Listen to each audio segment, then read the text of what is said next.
ஓம் சுவாமியே சரணமையப்பா. நம்மளோட சபரிமலை யாத்திரை வந்து ஆரம்பமாக போகுது. என்னன்னு பார்த்தீங்கன்னா, எப்பயுமே வருஷம் வருஷம் என் கூட வருவார் அவரு. இன்னும் நடுவுல சமீபத்தில இந்த கொரோனாக்கு அப்புறமா அவராலையுமே வர முடியல மலேசியாலேருந்து. ஸோ இந்த வாட்டி போலான்னு சொன்னாரு. ஆஸ் யூசுவல் நான் போறது தான். அவருக்காக சரி ரைட் ஓகே நம்ம போலான்னு. எப்பயுமே நான் வந்து இந்த 17, 18 க்ளோசிங் டைம்ல தான் போவேன். ஏன்னா ஒரு 10, 15 வருஷத்துக்கு முன்னாடியே கூட்டத்தில் மாட்டிக்கிட்டு நான் ரொம்ப அவஸ்தைப்பட்டேன். அப்பயே ஸ்டாப் பண்ணிட்டு ஜோதிக்கு அப்புறமா தான் போக ஆரம்பிச்சேன்.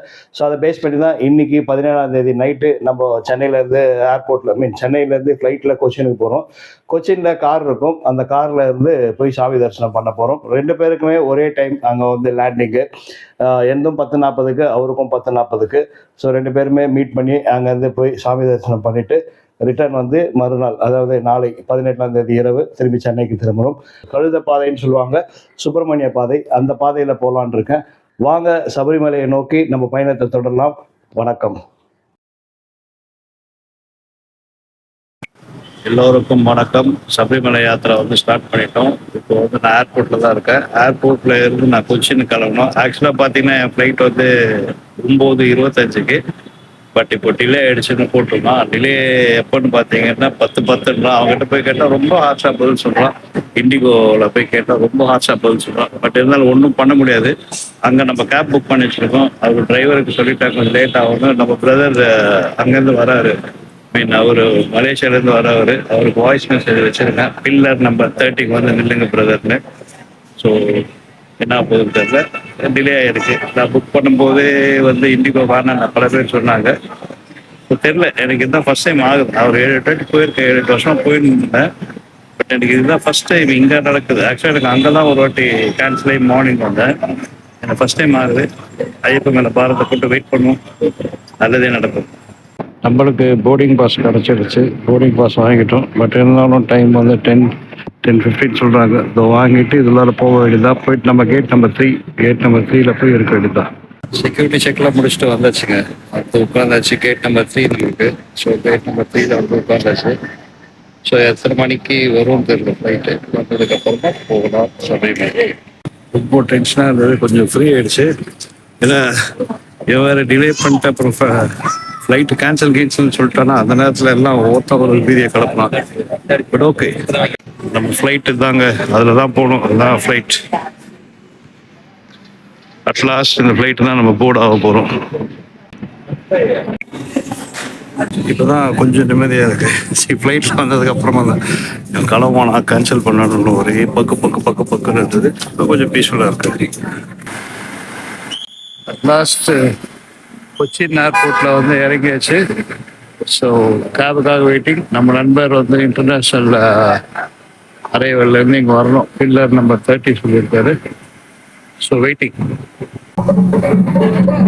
கொச்சின் ஏர்போர்ட்லேருந்து நம்ம கிளம்பி டுவர்ட்ஸ் பம்பாவுக்கு போகும்போது எரிமேடியை கிராஸ் பண்ணி தாங்க போகணும். எரிமேடியில் பார்த்தீங்கன்னா பேட்டை தொழுதுன்னு இருக்காங்க. எரிமேடியில் இந்த ரோடை ஒன் வே ஆக்கிட்டாங்க. ரைட் சைடு இருக்கவங்களாம் பேட்டை பாருங்கள், நல்லா பேட்டை தொழுதுன்னு போகிறாங்க. அவங்களுக்காகவும் இந்த சைட் லெஃப்டில் இருக்கிறது வண்டி போகிறதுக்காகவும் உள்ளார வர வண்டிகள்லாம் சுற்றின்னு வர மாதிரி ஆர்கனைஸ் பண்ணியிருக்காங்க. எல்லா சாமிகளும் பேட்டை தொழுதுன்னு போகுதுங்க. ஸோ பேட்டை தொழுது அங்கே போயிட்டு பாருங்கள், அங்கே தெரியுது இல்லையா, அந்த கோயிலில் போயிட்டு முடிச்சுப்பாங்க அவங்க. இந்த கோயிலோட பேட்டை தொழுதல் முடிந்துவிடும். இங்கிருந்து திரும்பி பம்பாக்கு நகர வேண்டியதாக. நடப்பயணத்தை ஸ்டார்ட் பண்ண போறேங்க. இங்கிருந்து இப்போ பம்பால இருந்து ஸ்டார்ட் பண்ணி கணபதி கோயிலில் போய் இருமுடி கட்டிட்டு நடப்பயணத்தை ஸ்டார்ட் பண்ண போறோம். பம்பா நதி கூட்டம் கம்மி தான். ஏன்னா இந்த ஜோதி முடித்ததெல்லாம் அந்த இடத்துல பாருங்க. பயங்கரமா கூட்டம் நிற்குது. நம்ம க்ரௌடு பயங்கரமா இருக்கு போல இருக்க. இங்க நிக்கிறாங்க போல இருக்குல்ல. இந்த இடம் தாங்க விர்ச்சுவல் கியூ போட்டாச்சு. பம்பா கணபதி கோயில்ல இருக்கு அந்த விர்ச்சுவல் கியூ டிக்கெட்டு. இருமுடி கட்ட போறோம். இருமுடி கட்டுற இடம் அங்க இருக்கு.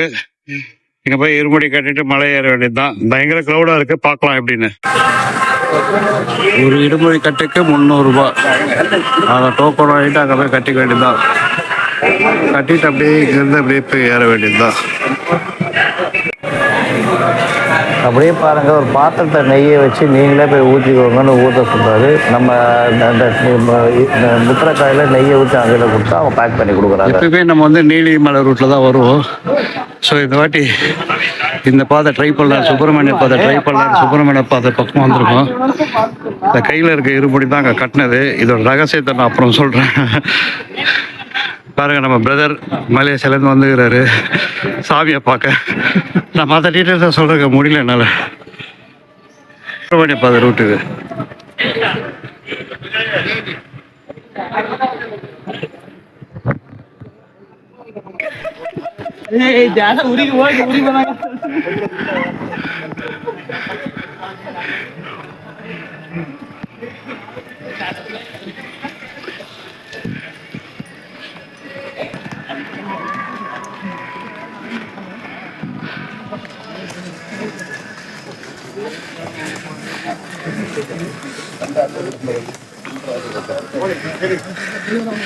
ஏதோ ஈஸின்னு வந்தா இது ஏற்றப்பா ஏறுது, ஒன்றும் முடியல. ஏறி பார்க்கலாம்.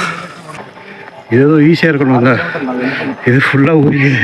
அவரு பாடி பில்டர், அவர் ஏறினாரு, நம்மளால முடியல. இது எல்லா ரூட்டும் அவளுக்கு கொண்டு தான். ட்ரை பண்ணி பார்க்கலாம், ஏறுவோம்.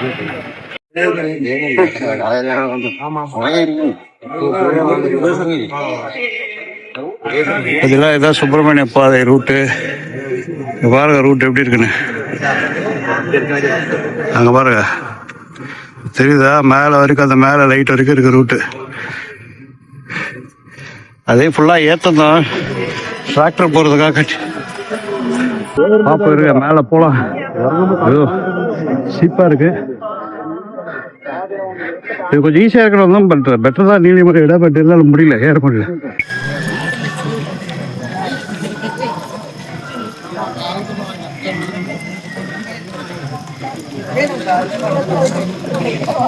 மலேசியா தம்பிக்கு தலை மேலே லைட் எரியுது, அதனால் வந்து முகம் சரியாக தெரிய மாட்டேங்குது. பார்த்தீங்களா எத்தனை பேர் இறங்குறாங்கன்னா? ஆம்புலன்ஸ் ஒன்று வருதுன்னு நினைக்கிறேன். இந்த தம்பி பாருங்க, பார்க்குறது ஆர்வமாக மேலேருந்து ஆம்புலன்ஸ் வருது பாருங்க. Emergency rescue vehicle.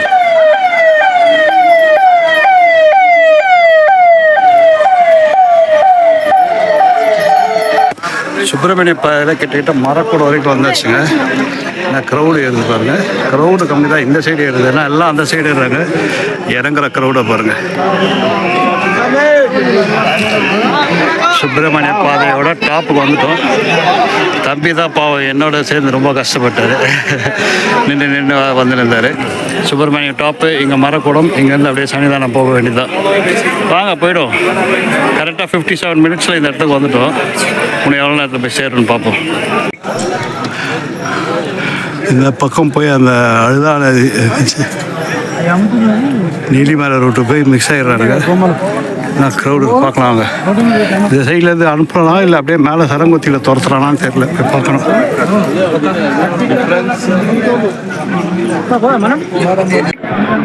வரக்கூட வந்துட்டேங்க. இது வழியாக இறங்கி அப்படி சன்னிதானம் போயிடலான்னு பார்த்தா அலோவ் பண்ண மாட்டேன்றார்.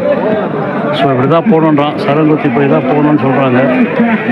மரக்கூடம் அனுப்ப மாட்டேன்றாங்க. அப்படி அனுப்பிச்சாங்கன்னா இப்படியே போயிடலாம், ரீசேல் தான்.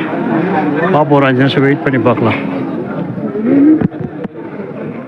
ஒரு வழியாக வந்துட்டோம். மேலே ஒரு 1.5 கிலோமீட்டர் அப்படியே பிளெயினில் நடந்தலான்னு பார்த்தோம். இங்கே ஏற்றி தான் அனுப்புவாங்கன்னா ஏறி தான் போகணும். இப்படி போனால் ஒரு 1.5 கிலோமீட்டர் ஆகும்.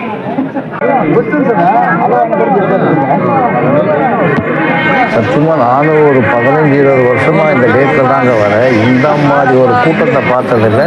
பயங்கரமாக மாட்டின்னு இருக்கும் சரங்குத்திக்கு முன்னாடியே கூட்டத்தில். இதுதாங்க சரங்குத்தி. இங்கே பார்த்துருக்கீங்களா? எல்லாத்தையுமே குத்தி வச்சுருக்காங்க. இது என்னன்னு பார்த்தீங்கன்னா, எருமையில் பேட்டை தொழுதிட்டு முதல் வருஷம் போகிறவங்களுக்கும் 2வது வருஷம் போகிறவங்களுக்கும் ஒரு பொருள் ஒன்று கொடுப்பாங்க.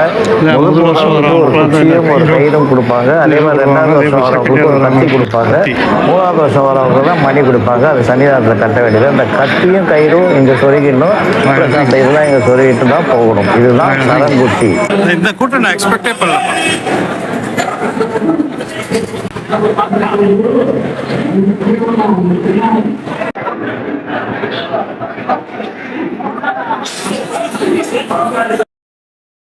ஐயப்பன் தரிசனம் நல்லபடியாக முடிச்சது. முடிச்சுட்டு இப்போ வந்து நான் பார்த்தீங்கன்னா மாரியபுரம் வந்து பார்க்கணும். மாளிகாபுரம் சன்னிதானத்திலிருந்து அப்படியே நேரா வந்தா வந்து மாளிகாபுரம் கோயிலுக்கு போகலாம். மாளிகாபுரம் மஞ்சம்மா கோயில் அங்கதான் போயிட்டு இருக்கோம் இப்போ.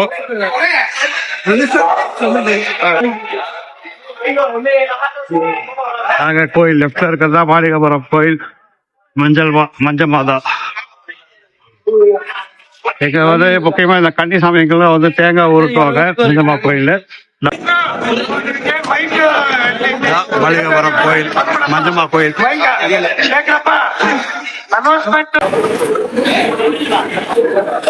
ஃபுல்லா கடைங்களா இருக்கு, கயிறு கீரெல்லாம் வைக்கிறது நல்லபடியா இருக்கு. சபரிமலைக்கு வந்தா வாங்கிக்கலாம்னு மட்டும் நினைச்சிடாதீங்க. எதா இருந்தாலும் நீங்க எங்கேருந்து வரீங்களோ அங்கேருந்தே வாங்கிட்டு வந்துடுங்க. இங்கெல்லாம் போய் கேட்கவே முடியாது, அவ்வளோ ரேட்டு, பயங்கரமான ரேட்டு. பார்த்தீங்களா கூட்டம் சாமியை பார்க்க.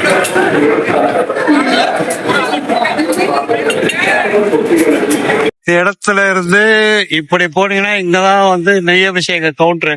ஸோ அந்த கூட்டம் மேல இருக்கு பார்த்தீங்களா, அதெல்லாம் நெய் அபிஷேகத்துக்காக தான் நிற்குது.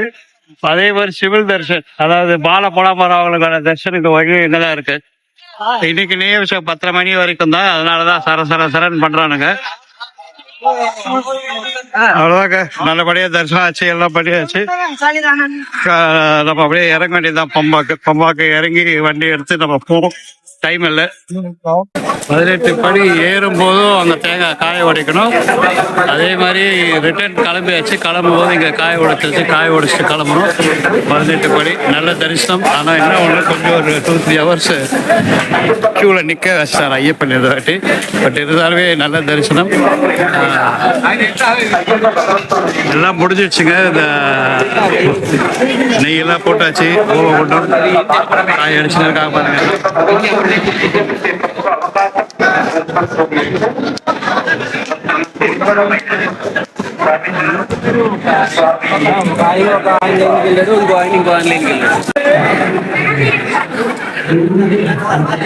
கூட்டம் பாத்தீங்களா? அதுவும் இன்னைக்கு இந்த மாதிரி டேட்ல நான் அந்த கூட்டத்தை எதிர்பார்த்ததே கிடையாது. இங்க பாருங்க, பயங்கரமா நிக்கிறாங்க. வருஷம் ஜாஸ்தியாக போடுறாங்க. இன்னைக்கு நாங்களே ரொம்ப அவசரப்பட்டுட்டோம். ஸோ இனிமேல் மாச பூஜைக்கு வந்துடலாம், இந்த மண்டல பூஜை வாரான்னு சொல்லி டிசைட் பண்ற லெவலுக்கு ஒரு கூட்டமா இருக்கு இன்னைக்கு.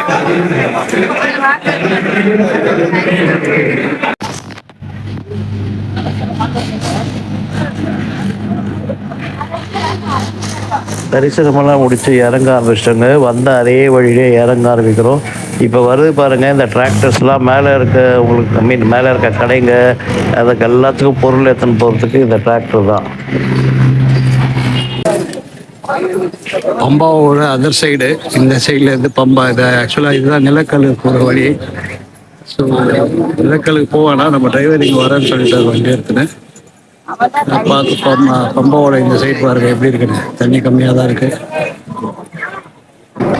நம்ம தரிசனம்லாம் முடிச்சு ரிட்டர்ன் கிளம்பிட்டோங்க. இதுதான் வாவர் சாமியோட கோயில். வாவரோட கோயில் இங்கே தான் பேட்டை வந்துட்டு கிளம்புவாங்க. ஹாய், சபரிமலை தரிசனம்லாம் முடிச்சுட்டு வந்தாச்சு. இப்போ எங்கே இருக்குன்னு பார்த்தீங்கன்னா கொச்சி ஏர்போர்ட்டில் நைட்டு 9:35 நம்ம ஃப்ளைட்டு. ஸோ போர்டிங் பாஸ் போட்டு வந்து உட்காந்தாச்சு. கேட் 8ல் உட்காந்துருக்கோம். சபரிமலை யாத்திரா வந்து நல்லபடியாக முடிஞ்சது. நல்லபடியாக வந்து கூட்டத்தில் மாட்டிக்கிட்டாலுமே நம்மளுக்கு வந்து ஆஸ் யூஷுவல் ஐயப்பன் வந்து தரிசனம் கொடுக்க ரொம்ப பிரமாதமான தரிசனம் கொடுத்துட்டாரு. ஒரு பிரச்சனை, கொஞ்சம் கூட்டம் தான் பயங்கரம். ஆனால் இந்த மாதிரி டேட்டில், அதாவது 17, 18 வந்து இந்த மாதிரி ஒரு கூட்டத்தை நான் எக்ஸ்பெக்ட் பண்ணவே இல்லை. செம்ம கூட்டம், மண்டல பூஜை மாதிரி ஆயிடுச்சு. ஐயப்பன் சொல்கிறார், இனிமேல் வந்து நீ இதிலெல்லாம் வராத, நீ வந்து மாச பூஜைக்கே வான்ற மாதிரி ஒரு வார்னிங் பெல் அடித்த மாதிரி தான் நான் நினச்சிக்கிறேன். பார்ப்போம், ஏன்னா ரொம்ப கூட்டங்க, என்னால் முடியல. ஆக்சுவலாக பார்த்தீங்கன்னா கிட்டத்தட்ட 2-3 ஹவர்ஸ் நின்று எனக்கு ஃப்ளைட்டுக்கு வேறு டைம் ஆகிடுச்சு, மிஸ் ஆகிடுமேன்னு சொல்லிட்டு அங்கேருந்து கொஞ்சம் ஸ்கிப் பண்ணி வெளியில் வந்து 18 படிக்கிட்ட வந்து ரிக்வஸ்ட் பண்ணி உள்ளார போய் இந்த சாமி தரிசனம் பண்ணணும். அதெல்லாம் ஐயப்பன் வந்து பர்ஃபெக்டாக பண்ணிட்டார் நம்மளுக்கு. அதாவது நம்மளுக்கு லேட் ஆகாமல் எல்லா சுச்சுவேஷனும் பார்த்தீங்கன்னா, நான் கிளம்போதே ஃப்ளைட் டிலே 1 hour. நார்மலாகவே இண்டிகோ வந்து கேன்சல் பண்ணிடுவாங்களா மேக்ஸிமம். அது நடக்காமல் இருந்தது. அது ஒரு வகையில் நல்லதாக போச்சு. செகண்ட் பார்த்தீங்கன்னா, நாங்கள் வந்து இந்த கூட்டத்தில் வந்து மாட்டினோன்னா கொஞ்சம் டென்ஷன் ஆகிடுச்சு. 9:30 வரைக்கும் எங்களால் வந்து நெருங்க முடியல. சரங்குத்திலேருந்து இறங்கி இதுக்குள்ளாரே வரல நாங்கள் 9:30 மணி வரைக்கும். ஸோ இது வேலைக்காகாதுன்னு சொல்லி அப்புறம் போனோம். நல்லபடியாக முடிஞ்சது, நல்லபடியாக தரிசனம் நல்லபடியாகட்டும். நான் வந்து இந்த வீடியோவில் வந்து ஒரு இருமுடியை பற்றி உங்ககிட்ட பேசுகிறேன்னு சொல்லியிருந்தேன். கடைசியில் பேசுன்னு சொல்லியிருந்தேன். அது என்னன்னு பார்த்தீங்கன்னா, நார்மலாகவே நாங்கள் வந்து அவர் மலேசியாவிலேருந்து பிரதர் வர்றதுனாலையும் நாங்கள் இங்கேருந்து கிளம்புறதுனாலையும் அந்த ஒரு பர்டிகுலராக ஒரு 5-6 வருஷம் ஒரு 7-8 வருஷம் முன்னாடி இருமுடி வந்து ஃப்ளைட்டில் அலோவ் பண்ணுவாங்களா பண்ண மாட்டாங்களா அந்த கன்ஃபியூஷனால நாங்கள் வந்து அங்கே தான் போய் பம்பாவில் தான் போய் இருமுடி கட்டுவோம். இவ்வளோ வருஷமாகவே கட்டின்னு இருந்தோம். பட் அதில் பொருட்கள் கம்மியாக இருக்கும், மற்றபடி வேற ஒன்றும் இல்லை. ரைட், ஓகே, சாமி தானே, அவங்க தானே கட்டுறாங்கன்னு சொல்லி நம்ம போயின்னு இருந்தோம். பட் இந்த வாட்டி இருமுடி கட்டும்போது பார்த்தீங்கன்னா என்ன ஆயிடுச்சுன்னா, நெய் தேங்காவை தொடச்சேன் நான். நம்ம வந்து முத்திரக்காயில நெய் ஊற்றிட்டு துடைக்கும் போது எனக்கு தேங்காய் எண்ணெய் ஸ்மெல்லு. நம்ம பிரதர்களை கேட்டால் பிரதரும் சொன்னார், இல்லைன்னா இந்த மாதிரி வந்து எனக்கும் தேங்காய் எண்ணெய் ஸ்மெல்லு, என்ன எங்கன்னு நினச்சேன். ஸோ அதில் என்ன பண்ணுறாங்கன்னா, மேக்சிமம் தேங்காய் எண்ணெயை கலக்குறாங்க. அதில் பார்த்தீங்கன்னா 2 தேங்காய், ஒரு முத்திரக்காய், கொஞ்சோண்டு அவல் பார்த்தீங்களா, அது ஒரு பேக்கெட்டு, கொஞ்சமாக அரிசி. ஸோ இது நான் என்ன சொல்றேன்னா, ஒரு 300 ரூபாய் வாங்குறீங்க, அட்லீஸ்ட் சாமிக்காவது பயந்து ஓரளவுக்கு நான் என்ன சொல்றேன், அட்லீஸ்ட் நெய்யாவது கரெக்டாக ஊற்றினாலே. ஏன்னா சாமிக்கு வந்து உகந்தது நெய் தான். அந்த நெய்யே வந்து கலப்படமாக இருக்கும்போது கொஞ்சம் மனசுக்கு வருத்தமாக இருந்தது. ஸோ தம்பிக்கும் சொல்லிட்டேன், நெக்ஸ்ட் டைம் நீ சென்னைக்கு வந்து சென்னையிலேருந்து நம்ம இருமுடி கட்டிட்டு வந்துடலாம்னு சொல்லி தான் டிசைட் பண்ணியிருக்கோம். எனக்கு அது மைண்டில் வந்து எனக்கு உறுத்தினே இருந்தது. பட் தேங்காய் உடச்சி ஊற்றும் போது நெய் ஸ்மெல் வந்தது, கட்டியாக இருந்தது. ரைட், ஓகே, கட்டியாக இருக்குது இல்லைன்றது செகண்டரி. எனக்கு அந்த நெய் ஸ்மெல் வந்தது தேங்காய் வந்து உடைக்கும் போது. அது வரைக்குமே சாட்டிஸ்ஃபைடாக இருந்தது. இனிமேல் யாராக இருந்தாலுமே அவங்கவுங்க இடத்துல இருந்து இருமுடி கட்டிட்டு போங்க, அப்போ தான் நம்மளுக்கும் சாட்டிஸ்ஃபேக்ஷன். அது போயிட்டு வந்ததுக்கான சாட்டிஸ்ஃபேக்ஷன் நம்மளுக்கு அப்போ தான் கிடைக்கும்னு நினைக்கிறேன் நான். ஏன்னா பம்பால வந்து கட்டிட்டு போகிறது ஜென்ரலாக ஓகே, அது சாமிக்கு தேவையான நெய் இருக்குது, அந்த நெய்யில் கலப்படம் பண்ணுறதால வேணான்னு எனக்கு தோணுது. நல்லபடியாக இந்த 2025 மகர தரிசனம் ஐயப்பன் முடிஞ்சிடுச்சு. நன்றி, வணக்கம்.